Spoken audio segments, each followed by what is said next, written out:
The past for us started back in 1961. In fact, April 12th, 1961 was when Yuri Gagarin launched into space.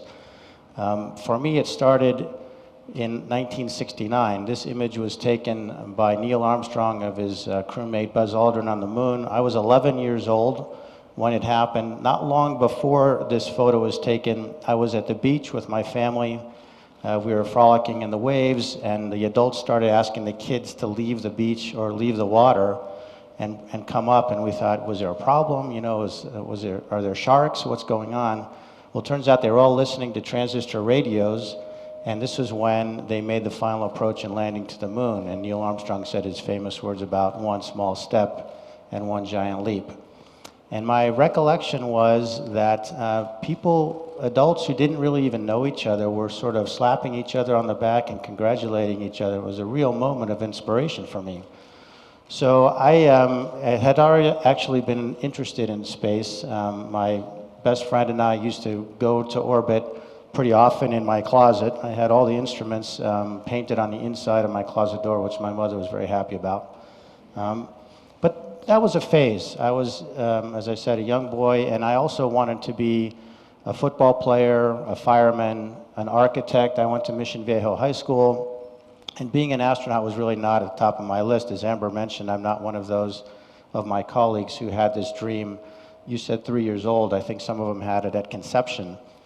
For me, it was quite a bit later. I went to the Naval Academy in Annapolis, again, thinking at that time about architecture. This is yet the second sort of deviation from this path to becoming an astronaut that I didn't even know I was on. These guys don't make architects, they make naval officers. And I took the oath of office in July of 1976, and 4 years later, we threw our hats up in the air and we graduated. So at the Naval Academy, you have four options. You can be a surface warfare officer, a nuclear submariner, a United States Marine, or an aviator. And I wasn't really sure what I wanted to do, but as I began to spend some time with people from those communities, I realized that my personality matched that of aviation a lot more. So I decided I would go into aviation. These are the Navy Flight Demonstration Team, the Blue Angels, flying F-18s. That would have been a pretty good path to become an astronaut, but I chose a different path. I flew the EP-3. As you notice, it's not quite as glamorous. Very important mission, not terribly exciting for a pilot, but I made it for reasons that were not related to aviation, but were related to lifestyle, because I was able to be stationed here in Spain and have a glass of wine with my meal every night instead of living on board an aircraft carrier with 5,000 guys. Then about this time, I read an article in a magazine, a Naval Aviation News, about becoming a test pilot at the U.S. Naval Test Pilot School. So test pilots combine aviation with engineering. Those are both things. I'd studied engineering at the Naval Academy, thought that would be pretty interesting. And there was a sidebar in this article that talked about the graduates who had gone on to become astronauts. And that's when it all clicked for me. That 11-year-old dream, or dream that I had had as an 11-year-old, started to become a possibility. And I thought, hey, if I get on this path now, maybe I can become an astronaut. And after going through graduate school, becoming a test pilot, being a program manager for a while, I was selected to join the class of 1992.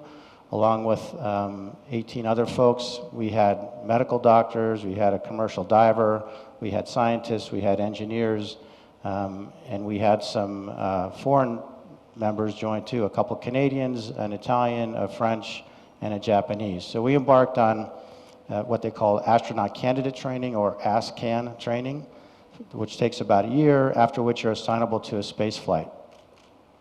So whereas the moon was my destination or so I thought, when I was 11 years old, back in that day, in the 90s, we weren't going to the moon anymore. We were going around this planet, which you might recognize. So the moon is at about 250,000 miles, 400,000 kilometers distance. Low Earth orbit, which is where we were going at the time and where we still are, is at about 250 miles or 400 kilometers. So if you look at this picture, if you can imagine a vehicle being in orbit around it, it would just be off the surface. Barely, if the diameter of the Earth is about 6,000 kilometers, compare about 350 to that. So you'd see we'd be pretty close.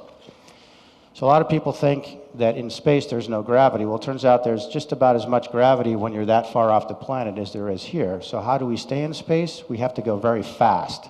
And in fact, if you look at this time-lapse picture, a rocket launch looks like it's going up, but not long afterward, it actually bends over, and the majority of the ascent stage is when you're trying to get speed so you can actually stay in orbit. And at the time, the way we did that was with this vehicle, the Space Shuttle. Space Shuttle is it is the most sophisticated flying machine ever conceived or built. Unbelievable project that was started to be designed in the 60s, 70s, put together in the 70s, flew its first flight in 1981. It has several components: the white solid rocket boosters on either side, the big external tank in the middle, which holds liquid oxygen and liquid hydrogen, which fuel the three main engines of the shuttle, and then the orbiter itself, which is reusable. The cockpit looks complicated. It's actually fairly primitive. When you think about the computational power in this vehicle, everybody that's got a smartphone in here has multiple times that. 512 kilobytes of memory in the computers on this thing. But it could do amazing things. A few days before launch, it's rolled out to the pad on top of its mobile launch platform. And a few hours before launch, the crew walks out from their quarantine into this van that takes them the 7 or so miles to the pad. So that's a pretty exciting time, as you can imagine. We spend about a year training for a shuttle flight. We get to know each other very well.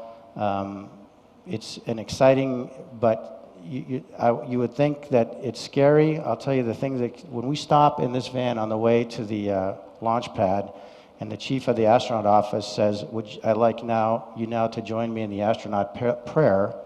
We all bow our heads and we say, please God, don't let us screw up. So the launch there's a lot of vibration, there's a lot of G's, and the G's increase as the vehicle gets lighter. We're burning a lot of propellant. In fact, I think rather than tell you about it, I think I'll just show you a video. So let's do that now, please.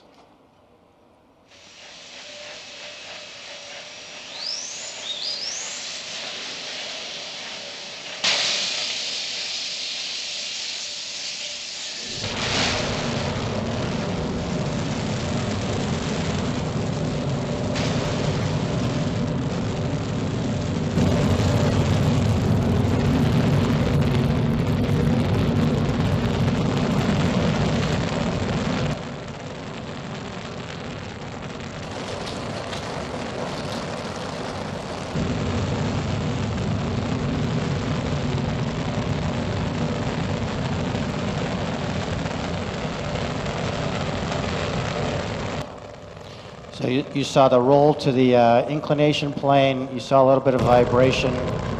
The solid rocket booster ride is very rough. After they come off 2 minutes into the launch, the ride gets a lot smoother. Then we're just on the three main engines and external tank. A total of 8.5 minutes to get from 0 to 28,000 kilometers per hour. That's the speed we need to stay in orbit. The SRBs are jettisoned, they land back in the water, they're also recuperated and reused, and then of course the shuttle continues to orbit, gets rid of the external tank, which burns up in the atmosphere, and we continue on our 2-week mission. Now what do? A variety of things. We deployed satellites, in some cases we retrieved satellites, but the most important thing was we built the International Space Station, which is the present part of space travel. So